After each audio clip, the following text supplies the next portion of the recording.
Buenas tardes a todos y a todas. Bienvenidos a las jornadas en el aniversario, 41 aniversario de la Reserva de la Biosfera. Continuamos unas jornadas que comenzamos a principios de semana con varias charlas, con varios talleres. Y hoy creo que es una oportunidad de lujo por las personas que nos acompañan en esta mesa y los conocimientos que tienen de los temas que aquí vamos a hablar. Creo que contar con Jorge Páez, con Arnoldo Santos y con Adolfo Rodríguez, creo que es una suerte, por eso yo no me voy a extender demasiado porque lo importante viene ahora y solamente darles la bienvenida a Villa de Mazo. El tema de que las jornadas sean en este municipio es porque se va rotando en todos los municipios de la isla y ha tocado que sea en Mazo. Nosotros colaboramos con la Reserva en todo lo que es los actos de organización, tanto los que se han hecho hasta ahora como los que van a venir el fin de semana, en donde destacamos que se hace, y creemos que acertadamente por parte de la Reserva, pues una introducción en los lugares y en las costumbres del municipio. Y así tendremos varios actos de rutas guiadas que va a haber, también de introducción también en tema de mercadillo, donde nos visitarán artesanos de la Reserva, estarán con los artesanos habituales del mercadillo y estarán ahí los puestos el sábado por la mañana. Y como digo, serán momentos de convivencia para dar a conocer también el municipio de Villa de Mazo, que por tradición pues está en línea con lo que la Reserva de la Biosfera defiende. Yo sin más le doy la palabra a la persona representante de la Reserva de la Biosfera para que también un poco pues dé la bienvenida en esta jornada. Muchas gracias. Muy bien, vamos a ser breves para realmente ir a lo verdaderamente importante. Y bueno, gracias Julián. Y ya veo que hay capacidad de convocatoria, ¿eh? No en muchos sitios ves cómo se llena una sala y más como esta. Lo que quiere decir es que, bueno, que, que además tanto Arnoldo como Adolfo como Jorge seguro que se los van a devolver con creces. Aquí entiendo que por una parte Arnoldo Mazuco, ¿no? Adolfo también. Y bueno, y para compensar, cruzando la cordillera, ¿eh? Está Jorge, y eso es lo que representa realmente la Palma Reserva de la Biosfera.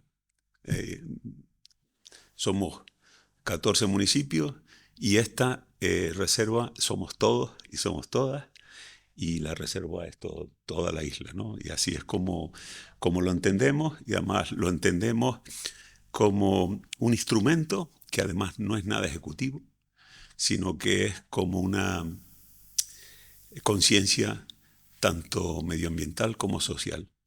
Y esto está mantenido, esta reserva, que bueno, que hace muchas cosas, se conoce poco de lo que hace, y yo creo que eso es lo bueno de irlo pasando por los municipios y acercarse a los municipios, porque al final los municipios representan quizá lo más claro de lo que es acercarse a la gente, ¿eh? Y yo creo que eso es lo que tiene que ser la reserva también, acercarse a la gente, y nosotros formamos parte de un comité científico en el cual estamos personas que vivimos, algunos vivimos fuera de las islas, pero todos somos nacidos en La Palma, y el único fin que perseguimos es lo mejor para La Palma. Nos da igual los colores, blancos, negros, colorados, lo que sea, Tenisca, Mensajero, El Paso o El Mazo, según donde vayamos. Y aquí lo importante es que podamos sumar y siempre resolver problemas, no crearlos. Y este es el mensaje que yo, desde la reserva, y en nombre un poco del verdadero alma de la reserva, que son las personas que no se sientan nunca aquí, pero que son los que verdaderamente mantienen la reserva. Yo simplemente ya os dejo en manos de Arnoldo y compañía, para que realmente podamos ahí aprender algo más. Y bueno, y no se olviden de preguntarles, ¿no? Porque así es como mejor aprendemos. Muchas gracias. ¿Qué te pasó?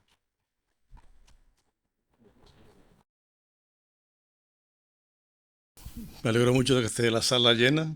No sé si van a quedar satisfechos o no, pero yo creo que sí que va a haber comunicaciones que les puede interesar en general. Cuando se habló de hacer el aniversario aquí en Mazo, en la Reserva de la Biosfera, yo un poco de broma le dije aquí al muchacho, bueno, yo si quiere doy una charla, ¿no? Bueno, sí, ¿Y de qué vas a hablar? No sé, el maguito de Mazo, ¿no? Después veremos lo que es el maguito de Mazo, que está ahí en foto, cuando tenía, no sé, 4 o 5 años, no sé exactamente, ¿no?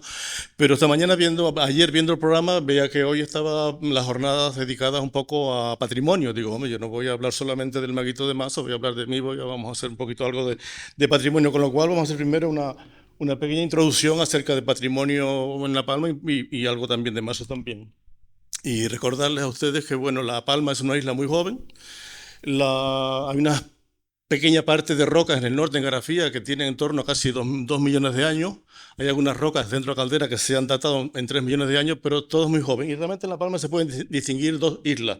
La parte norte antigua, con esa antigüedad, y la parte donde estamos, la parte sur, que es una zona, como sabemos todos, activamente volcánica, con muchos volcanes históricos, y donde está incluido el municipio de Mazo, ¿no? Con todas las erupciones que sabemos que a finales del siglo XV, en torno a 1480, hasta la última del Tajo Gaite, pues ha habido, creo que en total son 8 erupciones históricas, que bueno, nos ha tocado en la isla, todos somos palmeros y han tenido menos suerte la parte de la banda que nosotros, pero igual este volcán último podía haber salido por aquí, por Mazo también, ¿no?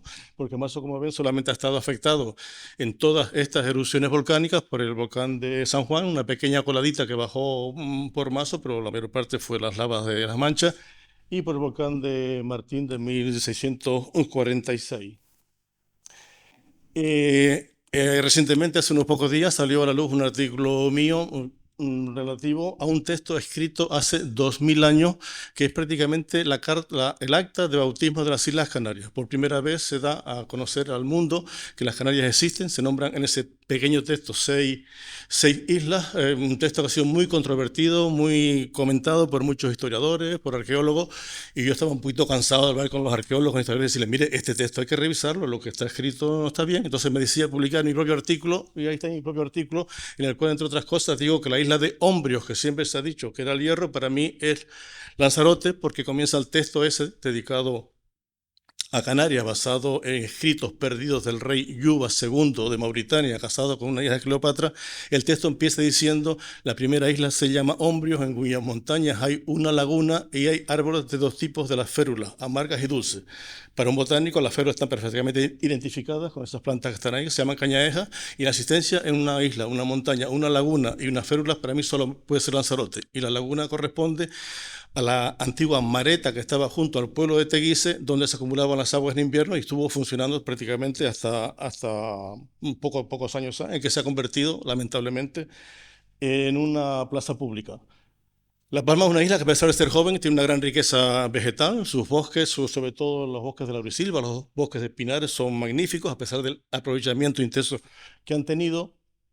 Y en él se encuentran, en la isla de La Palma, cosas pues, muy interesantes. Canarias tiene, ya sabemos ya, más de 600 plantas únicas en el mundo que solamente viven en Canarias.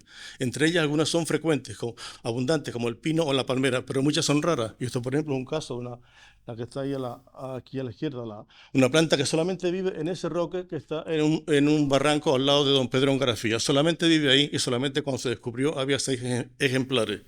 Las plantas raras en Canarias, a través de los servicios de medio ambiente, están sometidas a programas de recuperación, de multiplicación, para evitar que desaparezcan. Porque, por ejemplo, una de las últimas plantas descubiertas en Canarias, en la isla de La Gomera, del mismo grupo que estas, son plantas muy bonitas, ornamentales, de la familia de las lentejas, de los garbanzos. Solamente se encontró en La Gomera un solo ejemplar. Son plantas muy vistosas, además de alto interés económico, porque pueden, y de hecho ya se han introducido en el mundo de la jardinería y son un potencial económico también, ¿no? Ayer se habló de cambio climático, la mayor parte de ustedes no estuvieron aquí. El cambio climático, como se dijo ayer, está ya, las temperaturas han subido, el nivel del mar ha subido y hay predicciones para dentro de 25, 50 y 100 años, ¿no? En el caso de La Palma, si lo que han dicho se cumple, pues eso quiere decir, por ejemplo, entre otras cosas, que las cumbres de la isla pues ya no van a tener ese matorral de codesos y de retamas tan vistoso y rico en endemismo, porque hay muchas plantas que solamente viven ahí, entre ellas la violeta de La Palma, el pensamiento de la cumbre y uno de nuestros tajinastes más hermosos también, que hasta hace poco se pensaba que era un primo hermano del Teide, pero que están separados. Bueno, si el cambio climático se lleva a efecto como lo están pronosticando tan catastrófico. Yo para mí digo que muchas personas se están convirtiendo últimamente en Nostradamus, en profetas del futuro, cuando tenemos problemas hoy, ayer y mañana que tenemos que resolver de inmediato y que no hacemos caso, ¿no? Pues esa parte de cumbre desaparecería porque en este caso, si los cambios que se pronostican ocurren, pues el Pinar llegaría hasta el borde mismo de la caldera de Taburiente, ¿no? Mazo, como decía antes, han visto ustedes en el principio, es un municipio joven, sobre lavas recientes. Y bueno, entonces tiene cosas importantes de flora, ¿no? Pero también, por ejemplo, su parte de monte ha sido muy aprovechada y los que eran los montes, que pudo haber algo tipo laurisilva, como el cubo de la galga, pues eso desapareció porque llevan 500 años que se está cortando, cortando y cortando. Afortunadamente las pendientes de Mazo no son muy grandes y no ha habido mucha erosión, pero el monte, que puede ser un monte mucho más abundante y diverso de árboles, pues se ha convertido prácticamente en un follaje brezal, sometido a un aprovechamiento intenso. Hay zonas del Mazo que tienen a concentración de plantas interesantes, como por ejemplo el Roque de Niquiomo o también la zona de Nambroque, mientras que la parte de costa son tan jóvenes la parte de costa que la vegetación no ha tenido tiempo de evolucionar. Entonces tenemos, por ejemplo, pequeñas zonas con cardones, pero si La Palma, esta parte fuera vieja, lo que habría era un cinturón continuo en la zona costera de cardones que actualmente pues, no está presente porque no ha habido tiempo geológico para que esa vegetación se desarrolle. Y tampoco tienen, bueno, La Palma tuvo una planta exclusiva, Mazo tuvo una planta exclusiva de Mazo, pero como Fuencaliente decidió separarse, pues nos quitó una planta que solamente vive en todo el mundo en el Roque del Teneguía, asociado a una interesantísima localidad de grabados rupestres, ¿no? Ahí está una foto del señor Esventenio, fue un botánico que estuvo en la laguna, que luego fundó el Jardín Canario en la isla de Gran Canaria, que hace 51 años que murió atropellado delante de su jardín. Hace exactamente, bueno, la víspera de San Juan, hace poquitos días se cumple el 51 aniversario de su muerte y que fue quien dio a conocer esa planta, la centaurea de Teneguía. Mazo no tiene entonces plantas endémicas de momento, puede aparecer alguna en el futuro, es posible que no, pero bueno, de momento Mazo no cuenta con planta endémica exclusiva del municipio, pero tiene cosas muy interesantes dentro de lo que son esas 600 plantas endémicas de Canarias. Entre ellas, por ejemplo, está esta planta que está aquí, que se llama oro de risco, una planta muy vistosa, muy bonita, que florece en Navidades y que está plantada aquí enfrente del cuartel de la Guardia Civil, el nuevo. Ahí está plantada y vamos a que ha tomado un porte muy grande. Pues esa planta solamente vive aquí en La Palma en dos sitios que yo recuerde, aquí en la Centinela, la montaña de la Centinela, otro de los puntos importantes por la diversidad de flora que tiene, y también otra localidad en la zona media de Garafía, encima de Don Pedro también. Y luego muy rara en Tenerife, muy rara en La Gomera y muy rara también en Gran Canaria, ¿no? Esto sería un endemismo canario. Esto es una planta interesantísima que con el señor que vimos antes, con Esventenio, descubrimos en su última visita a La Palma en 1971. Y cerca de la cumbrecita está nada más y nada menos que un tipo de garbanzo silvestre. No vamos a hablar aquí de la importancia, pero tiene mucha importancia económica, también importancia científica, pero bueno, es una de las plantas que también, en este caso, solamente vive aquí en La Palma y en Tenerife. Primero se descubrió aquí y luego también se encontró algunas plantas en Tenerife, ¿no? Bueno, pues otro de los endemismos, otra de las joyas que tiene Mazo que debe conservar.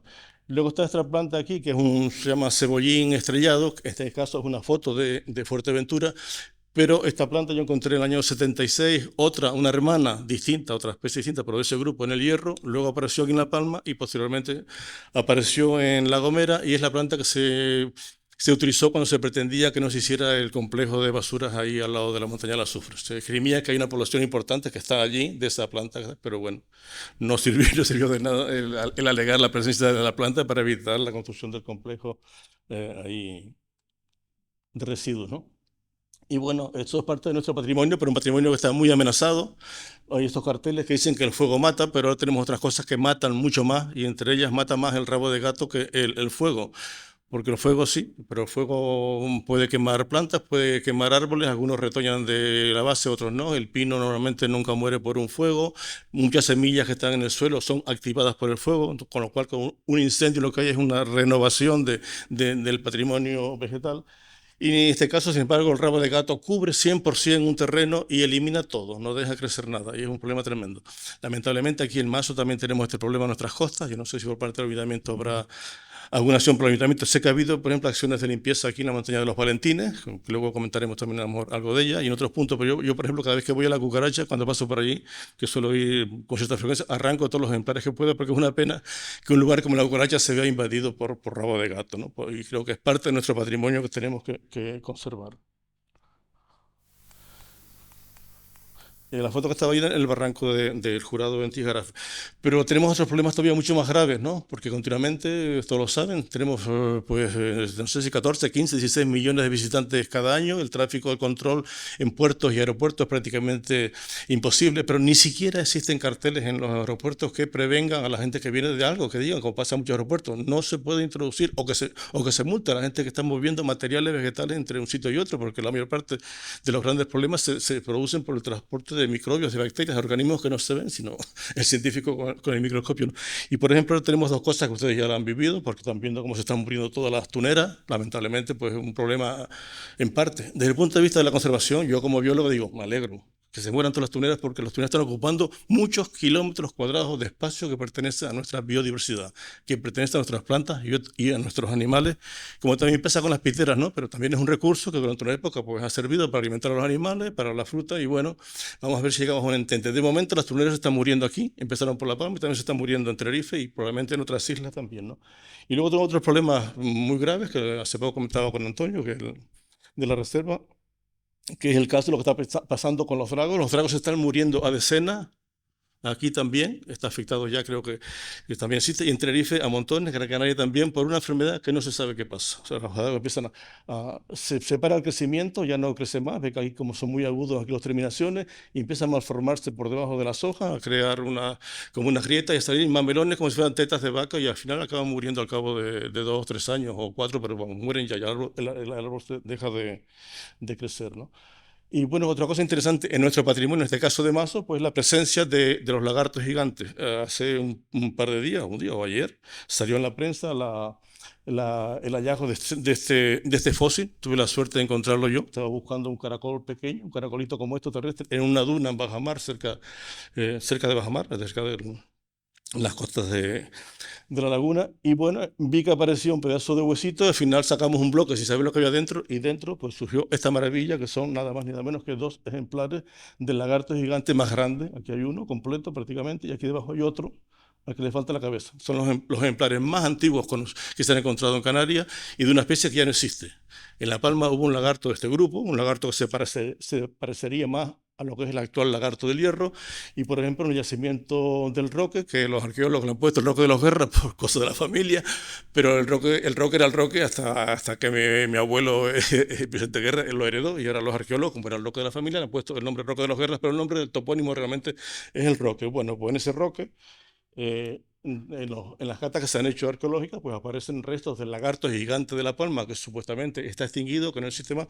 En el Roque, ahí aparecen huesos en el comienzo del asentamiento humano, y aparecen roques al final mismo. O sea que por lo menos el lagarto estuvo viviendo quizás hasta 1500 más o menos, ¿no? Porque hay restos de él ahí, ¿no?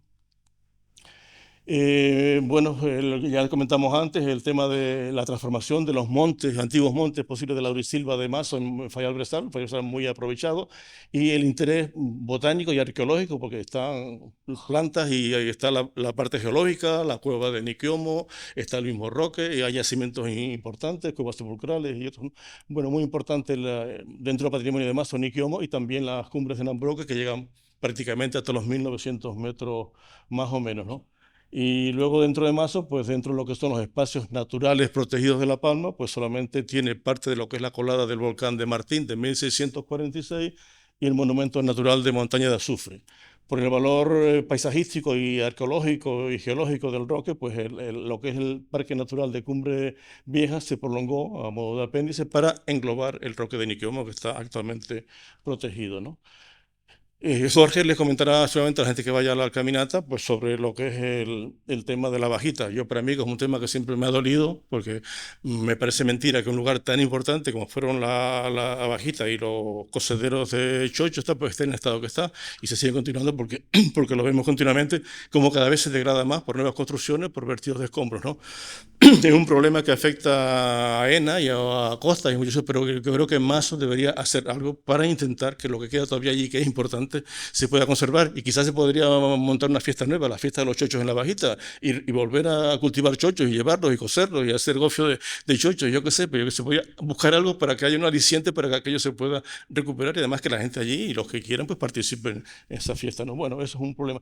Y otro tema que me ha dolido siempre y me sigue doliendo como mazuco, me parece que tenemos que estar todos, vamos, no sé por qué no se ha hecho, es recuperar las antiguas espadañas de la iglesia, que está tirada junto a la casa parroquial. Aquí detrás está la antigua espadaña que estuvo colocada aquí arriba, ¿no? No voy a proponer que se quite la torre y el reloj, que no me parecería mal, y se pusieran las espadañas, pero bueno, por lo menos tenemos la obligación como mazucos de recuperar esa parte importante de nuestro patrimonio, que no es mucho de lo que tenemos poco, pues ya que tenemos algo, pues a ponernos a protegerlo, ¿no? El tema del maguito de Mazo, aquí presente, no está bien que yo hable de mí mismo, pero bueno, no voy a hablar de mi persona, voy a hablar de mis experiencias en el mundo porque ha sido importante y creo que, bueno, ojalá todo el mundo pudiera, hay gente que tiene más, pero ojalá todo el mundo pues, pudiera tener experiencias de ese tipo, ¿no? Y el tema del maguito de Mazo empieza en el balcón de la iglesia de Punta Llana, cuando mi abuelo Vicente Guerra, que tenía 3 novias, decidió poner 3 velas en el balcón contra los 3 nombres, las 3 novias, a ver con cuál se casaba. Y mi tío Vicente era un poco pillín, yo creo. Yo, por desgracia, no lo conocí. Me hubiera gustado, pero no lo conocí. Y resulta pues, que la que salió premiada fue una chica de aquí de la parte baja de los Callejones que había sido recogida por un personaje que trabajaba aquí en el ayuntamiento, que yo no sé nada de él, no sé si se podrá buscar la información. Lo llamaban el Cabo Alonso. Un matrimonio que no tenía hijos recogió a esta muchacha, a mi abuela materna, y la abuela materna pues heredó... Pues no sé cuánto heredó. Solamente el sitio donde está el roque de los Guerras abajo eran 37 fanegadas de Malpaíses. Y fue uno de los pedacitos que le tocó a mi tía Asunción, que estando en Cuba lo vendió a mi padre por ya, como nadie lo compraba, y vamos a comprarle esta Asunción para que esté tranquilo. Y lo compró en 5.000 pesetas, compró 37 fanegadas de Malpaíses, incluyendo el roque de los Guerras, ¿no? Bueno, pues ahí empezó la historia y mi abuelo pues vino... se trasladaron para Mazo, a la casa familiar de Mazo, donde nacimos los 4 hermanos, yo el más pequeño de todos ellos, una infancia muy feliz, jugando con caquitos, los juegos no había luz, no había agua, había que ir al aljibe a sacar el agua, no había nada de plástico, por supuesto, jugábamos con los trocitos de los platos que estaban rotos en las tuneras, hacíamos los juguetes con las tuneras, hacíamos las punzones para las carreras de cintas, jugábamos como los boliches, bueno, una infancia realmente feliz, hasta que en 1900, bueno, allí pues yo no recuerdo muy bien, que yo fui a la escuela que tenía Antonio Soler, marido de mi madrina Miriam, que esta mañana fue a verla, está perfectamente lúcida, hablamos un rato, está muy bien. Pues yo creo que las primeras letras las aprendí con don Antonio Soler en la casa de Martín, al lado del barranco de San Blas, ¿no? Y bueno, fueron unos años bastante felices hasta que bueno, mi padre decidió que probara a ir la familia para Venezuela para vivir allí y nos trasladamos a Venezuela en 1956, creo, y el aluvión, el triste aluvión, tantas vidas llevó y tantas propiedades, pues nos cogió en Venezuela, ¿no? Mis padres fueron realmente, para mí, padres. Mi padre muy preocupado por sus 4 hijos, nos dio todo lo que pudo. Y en agradecimiento de eso yo, bueno, un reconocimiento científico dedicándoles 2 plantas exclusivas de La Palma, las 2 pertenecen a la misma familia que la Magante, pues son 2 arillas, está una planta muy rara que vive dentro del Parque Nacional de la Caldera Taburiente. Cuando la encontré solamente vi un solo ejemplar, luego han aparecido más. Y esta otra planta que también digamos que es prima hermana de...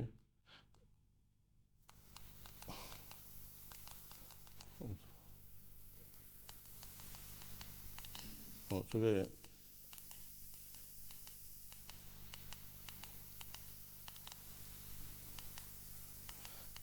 Disculpe.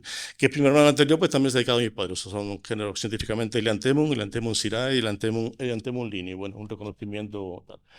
Pues la vida de inmigrante en Venezuela, cuando eres inmigrante, cuando atraviesas el Atlántico en barco y cuando vienes para acá y ves los problemas que están actualmente, puedes comprender mejor todo lo que pasa, porque como inmigrante en Venezuela, pues sabes que a Venezuela le debemos mucho y también hay que tener en cuenta lo que pasa ahora con toda esa gente, que luego veremos un poquito el ambiente que viven en el desierto de Sahara y la necesidad que tienen pues de buscarse una vida mejor, ¿no? El venir para acá de Venezuela, tuve la gran suerte de ir con mi madre a vivir al Calvario, aquí al lado, en casa de mi tío Pedro Guerra. Fueron unos años magníficos, 2 años allí, allí. Como niño, ya todavía empezando la adolescencia, pues viviendo todas las experiencias del campo. Para mí fue una escuela más grande que la universidad, aprendiendo pues todo lo que era el trabajo del campo, las eras y las trillas y las vendimias y las pizzas y el monte, todo. Pues son magníficos los 2 años bueno, toda la vida, por supuesto que lo recordaré.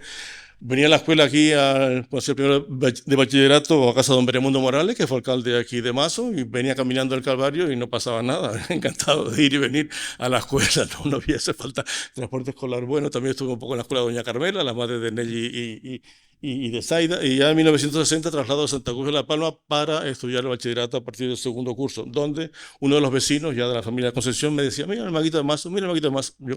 Ahora sería bullying, ¿no? Yo en aquella época no le ponía caso y no me importaba que me llamara el Maguito de Mazo. Y el Maguito de Mazo, pues nada, hizo carrera, hizo biología, también hizo historia. Estuve trabajando, acabé de los trabajos de un científico como funcionario del gobierno de Canarias en el Jardín Botánico del Puerto de la Cruz. La verdad que toda la carrera profesional para mí fue fantástica porque realmente nadie me exigía nada, hacía lo que quería prácticamente, me tenía mis proyectos de investigación, muy conectado a nivel internacional con muchos centros de muchos países, Europa y América sobre todo. Bueno, eso que fue. Acabé muy bien, pero yo no me siento jubilado porque sigo trabajando igual, ahora más que antes. No solamente con las plantas, también con los fósiles, como los que se vieron antes, y también sobre todo con los caracoles terrestres, colaborando con el Departamento de Paleontología de la Universidad de La Laguna, ¿no?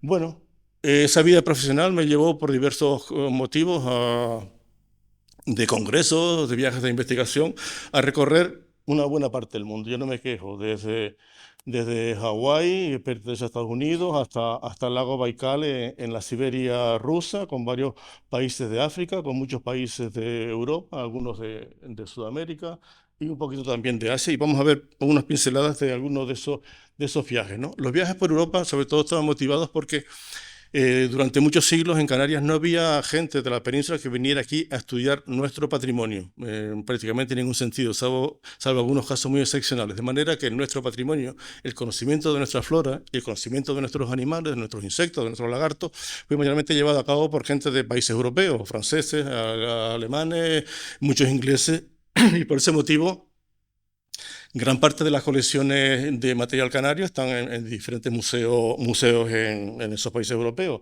Entre ellos está bueno, perdón, disculpen. Entre ellos está el famoso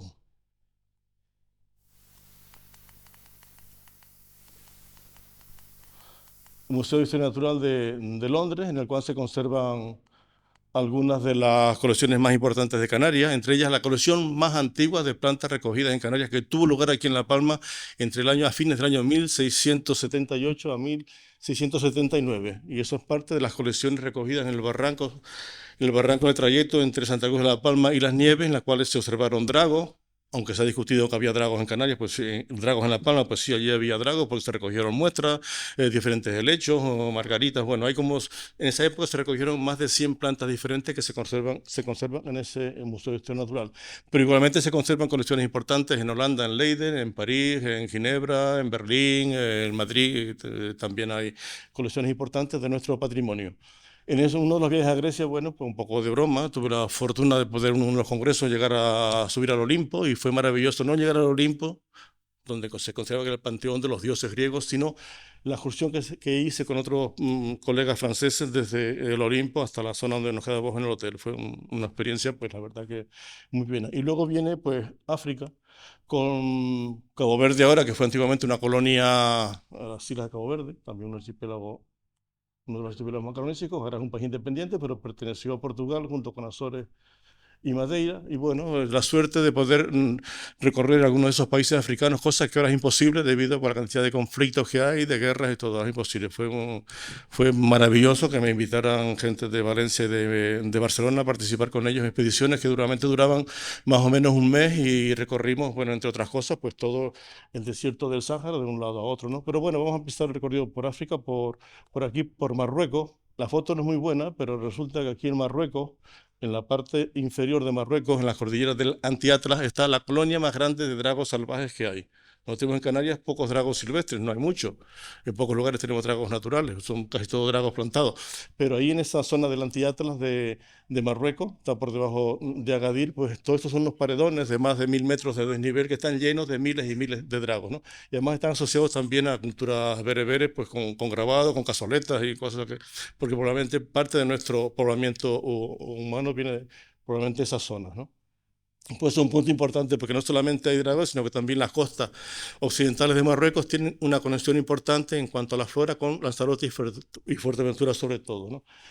Un sitio que podría parecer que está remoto, esto es el país de Mali, ya en el corazón del Sáhara, ¿no?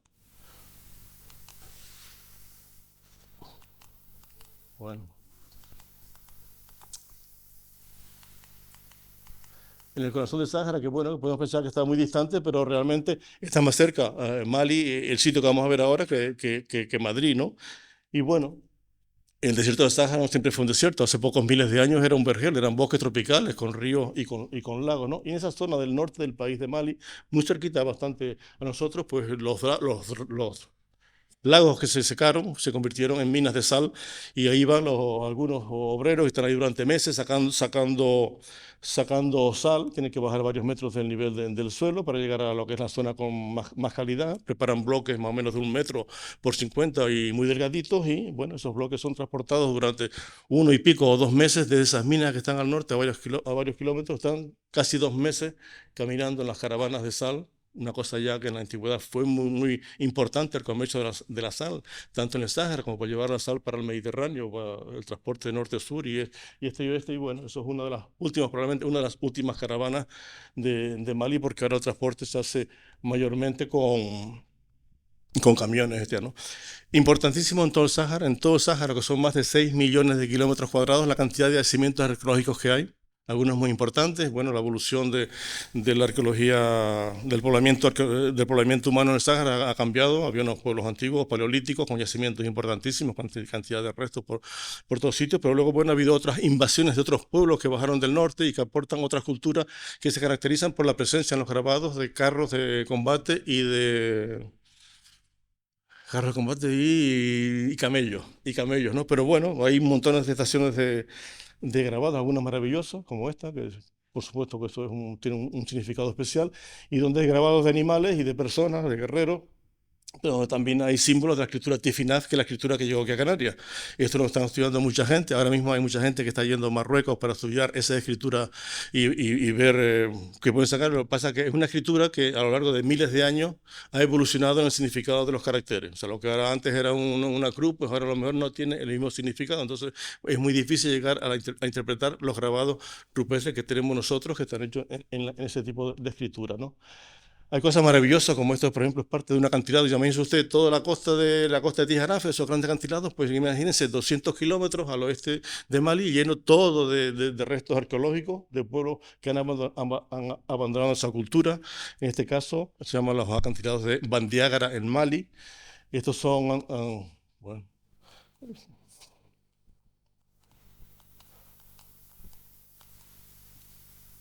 estoy yendo para adelante en vez de para atrás, intentando que no. Estos son esas estructuras que están ahí señaladas con las flechas, son antiguos graneros. Esos graneros se han convertido ahora con otros pueblos en cementerios. Ahí te encuentras dentro gente que pertenecerían momias guanches, porque están simplemente envueltos en una piel con un par de bastones al lado, ¿no? Y te encuentras también muchos restos de cerámica, que en muchos casos también, como luego veremos algunos, pues recuerdan también las formas también que hay aquí, que son convergencias probablemente de los pueblos, no que aquellos vinieran de allí para acá, sino que convergen la fabricación de las piezas cerámicas en sus formas, ¿no? Cuando nos vamos adentrando hacia el este en el Sáhara y pasamos de Mali y seguimos para el Níger, pues es interesante desde el punto de vista botánico que allí hay euforbias, hay tabaibas dulces, como hasta ahora se pensaba que eran las nuestras, ¿no? Pero bueno, ahora hay un estudio muy reciente que de acuerdo a los estudios genéticos se considera diferente, ¿no? Y no solamente hay tabaibas dulces ahí en el centro del Sáhara, pero en este caso viven sobre arena y las puedes propagar fácilmente si cortas un pedazo y lo entierras, sino incluso esas tabaibas dulces que están en Canarias, que están en la costa de Marruecos, que entran por todo el desierto del Sáhara, llega a ver aquí arriba, a una altura como las Cañadas del Teide, de más de 2000 metros, también extensiones grandes de tabaibas dulces emparentadas con las nuestras, ¿no? Y bueno, el Sáhara es una maravilla, a mí me gusta el desierto, pasarte ahí un mes, una excursión o otros 2 meses viviendo las noches frías, los cielos estrellados preciosos, pues una maravilla como está. Entonces, bueno, son experiencias y muchas veces cuando estás ahí sobre una duna, pues piensas en aquí, piensas en Mazo y piensas en Canarias, piensas cómo somos, ves la gente allí cómo actúan, cómo son, de sencillos, en la pobreza en que viven, pero viven, algunas veces, pues sí, realmente lo pasan muy mal porque tienen que a lo mejor tardar 2 días en ir con un burrito con odres, 2 días a buscar el agua para volver otra vez a su casa y al cabo de 4 días volver otra vez con el burrito a buscar agua, ¿no? Pero bueno, cada uno nos toca lo que nos toca. Y luego, por ejemplo, ahí no sé, tampoco sé muy bien, pero bueno, la maravilla de encontrarte en la parte del Níger un cementerio de dinosaurios, o sea, ahí está, esos son todo, no son piedras, son huesos de dinosaurios, el esqueleto completo en superficie, porque antiguamente pues los dinosaurios nos estaban dando a entender que hace 60 millones de años o más pues eran bosques tropicales donde ellos podían vivir perfectamente, ¿no? Y nuevamente seguimos encontrando maravillosas estaciones de grabados, son muy frecuentes los bóvidos, pero también hay jirafas, a veces encuentras grabados de jirafas del tamaño natural de una jirafa, unas piedras grabadas con tal, pues, personajes, avestruces, era también una de las aves importantes en la economía de estas poblaciones que vivía en esas zonas. De hecho, en Mali todavía se conserva la última colonia de elefantes en la parte occidental del desierto, ¿no? Y una cosa, pues, que se te parte el alma, ¿no? Y lo recuerdo, se me está partiendo el alma, ¿no? Porque este es un curandero, un señor que recorría todo el desierto, países y países, lo llevaban los coches para allá y para acá, recogiendo plantas medicinales. Era el médico de varios países, de montones de pueblos. Iba por el pueblo y, bueno, curando gente y la gente le daba algo, ¿no? Y probablemente será el último curandero del Sáhara, muy probablemente, ¿no? Porque eso ya se perdió, ¿no? O sea que, y lamentablemente su tradición, que tendría que tener mucho conocimiento acerca del poder medicinal de muchas plantas del desierto, pues se habrá perdido porque no creo que nadie haya podido. Pensamos cuando lo conocimos de volver e intentar hacer algo, pero bueno, son cosas que se piensan, pero muy difíciles, ¿no? Los niños por todas partes, sus sonrisas, vivan como vivan, pues la alegría. Y luego, por ejemplo, otra cosa que llamó atención en cuanto a relación con nuestro patrimonio es por debajo del Níger, en el país de Burkina Faso, que ya limita con la zona tropical, donde empiezan a haber bosques importantes del Sáhara. Pues en este caso, por ejemplo, una vivienda que está por fuera tapizada en barro, muy pulido, y que tiene unos dibujos que los ves y enseguida te recuerdan la cueva pintada de Galdar, ¿no? Donde abundan los triángulos de colores, blancos y negros, o redondeles, ¿no? Y bueno, también con muchas cerámicas, en este caso son cerámicas de grandes volúmenes o pequeños, ¿no? Bueno, y todo eso asociado a una serie de cosas que no hay tiempo para estar explicando ahora, ¿no? Etiopía. Etiopía, bueno, es como ir casi al paraíso, ¿no? Siempre teníamos la idea de que Etiopía, el país pobre, la gente muriéndose de hambre, y sí, pero Etiopía es un país muy grande. De Etiopía sale la mayor cantidad de agua del río Nilo, gracias al cual existe Egipto, ¿no? Etiopía tienen zonas tropicales, tienen desiertos, tienen la mayor depresión a nivel del suelo del mundo, tienen zonas volcánicas. ¿Qué pasa a Etiopía? Pues fue uno de los pocos países africanos que se intentó colonizar. Estuvo un tiempo los italianos, pero no pudieron con él y tuvieron que marchar. Y Etiopía pues carece de infraestructura para mover toda esa gran cantidad de agua de un sitio donde la tienen a llevar a otro sitio. Faltan carreteras, faltan muchas cosas, faltan canalizaciones, con lo cual sí, tiene zonas que están en producción, pero Etiopía puede ser un país riquísimo en producción de alimentos y todo, pero bueno, falta infraestructura, ¿no? Y Etiopía pues nos muestra una cosa sorprendente, quizás de las más sorprendentes a nivel de evolución de plantas en Canarias, es la zona de Etiopía, al norte al norte del país, en el Parque Nacional de Simien, en unas montañas que llegan a superar los 4.000 metros de altura, pues nos encontramos que aquí hay una plantita, ahí quizás no pueden verlo bien, pero eso es un vejeque que nació en Canarias probablemente, y que cruzó todo el Sáhara y que llegó ahí, y al cabo de X tiempo, de cientos de miles, o 1 millón de años, o 2 millones de años, se convirtió ya por evolución en una especie propia, ¿no?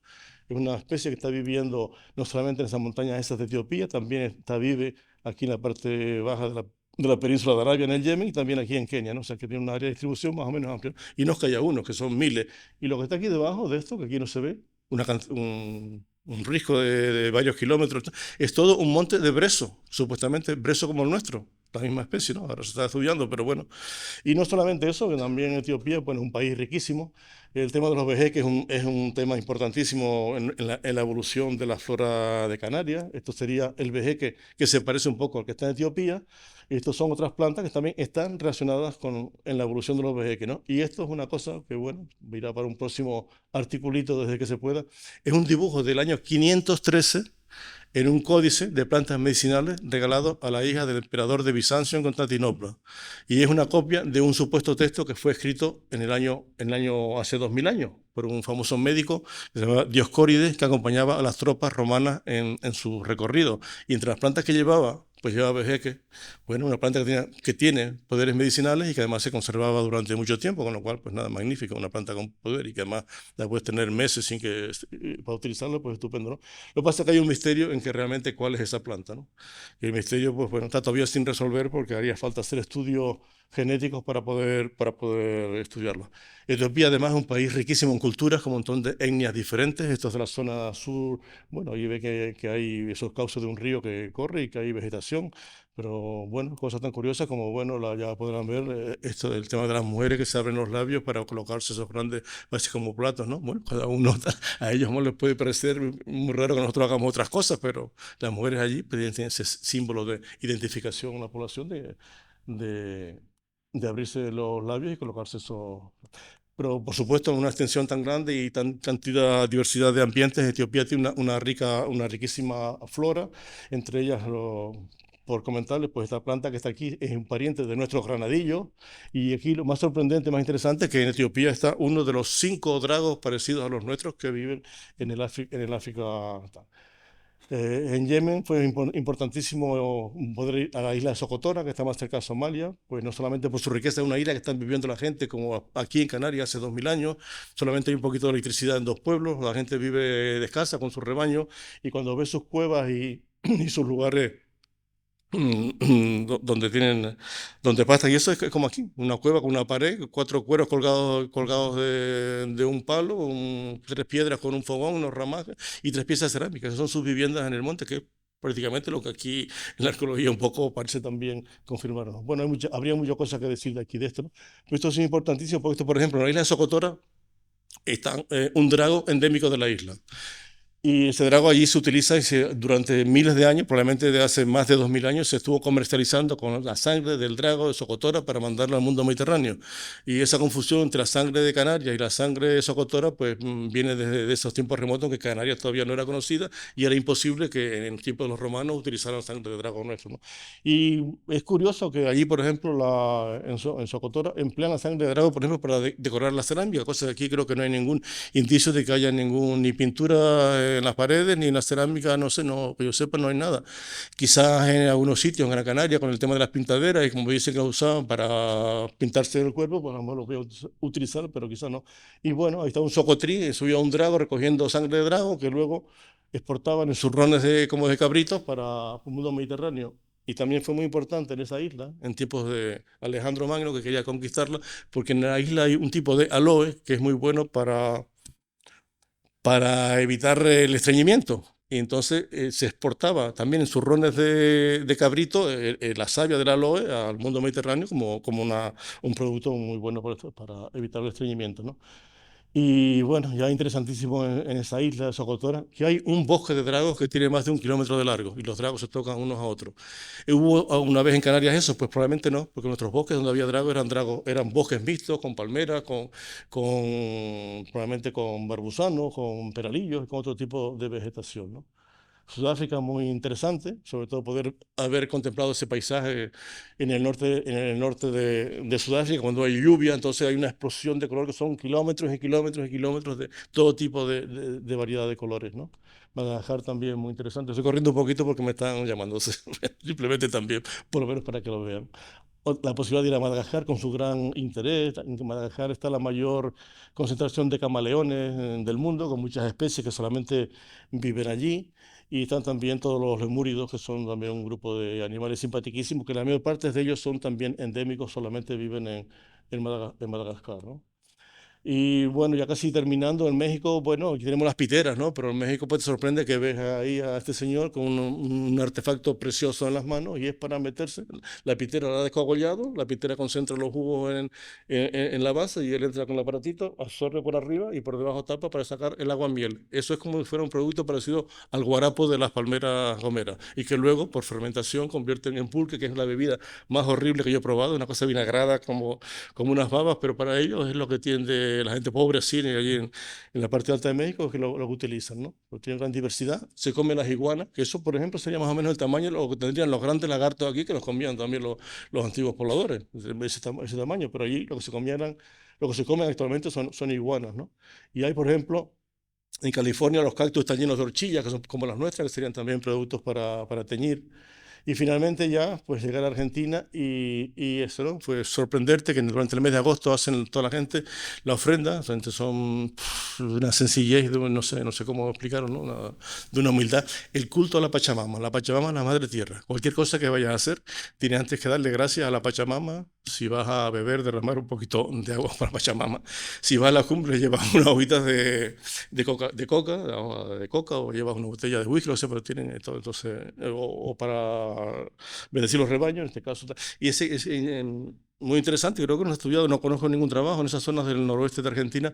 Se ve que hubo una colonia canaria, porque pasamos por un sitio que había gente sembrando papas, había molino de agua, cestería como las de Colmo que tenemos aquí en el Mazo, ¿no? Entonces, bueno, siempre la curiosidad de intentar averiguar si en esos puntos del noroeste de África, lo que llaman el camino del Inca, la ruta que iba hacia Bolivia, hacia Perú, hacia el altiplano, pues hubo alguna conexión. Y nada más. Tenemos que entre todos hacer un esfuerzo para dejarles a nuestros descendientes el mejor medio posible y vivir como simbiosis. Estos son los líquenes, los que viven sobre las piedritas que a veces algunos se recogen para ramar en corpus, ¿no? Pero el líquen no es una planta, no es una cosa única. El líquen es una combinación de diferentes organismos donde hay hongos, bacterias, algas y se aportan unos a otros elementos. Unos aportan minerales, sustento, otros aportan el agua y así pueden vivir y desarrollar cosas tan hermosas, aunque no parezcan para algunos, como puede ser esa estructura. Y nada más, gracias por la atención y gracias a la vida que me ha dado tanto.